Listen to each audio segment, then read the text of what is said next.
Tonight, a brutal murder, a family left without a son and a brother. Now, more than 3 years later, the family's wondering why the accused killer still has not been tried and convicted. News specialist Dan Rascone has this story and joins us live.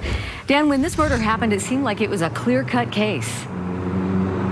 Yes, it did, Deanie, and that's the way the family felt. At that time, police said they had this murder suspect there, and they said that he confessed to the killing. They also had the murder weapon. So why now, more than 3 years later, is the family still not getting justice? I remember it like it was yesterday. The morning of September 2nd, 2020, yellow tape, a swarm of officers, and a suspect in custody in South Salt Lake.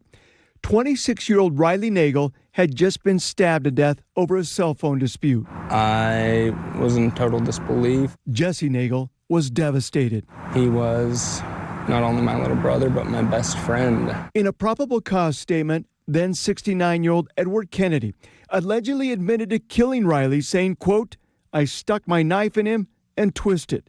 Now, hearing after hearing, and more than 3 years later, Kennedy is still not even close to being tried. I'm extremely frustrated. I want him to finally be sentenced and have this over with so we can have closure on it. My heart goes out to them. When you have lost a loved one, right, I think you have every right to want to resolve that. Salt Lake County District Attorney Sim Gill says the delay has to do with COVID in 2020 when courts were shut down and Edwards' continuous back and forth competency hearings, being found incompetent and now competent to stand trial. While a probable cause statement may say that these are allegations and this is what we believe in, that is a difference from charging a case to actually proving a case and convicting someone and then ultimately sentencing somebody. I would much rather be slow and deliberate and get it right than to be expedient and get it wrong and violate somebody's rights.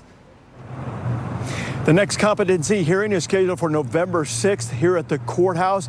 Jesse hopes that doesn't turn into another continuing. He says he's also a little frustrated with communication with the DA's office as far as letting them know whether or not a hearing is going to be held. Sim Gill saying that's something he wants the family to reach out to him about.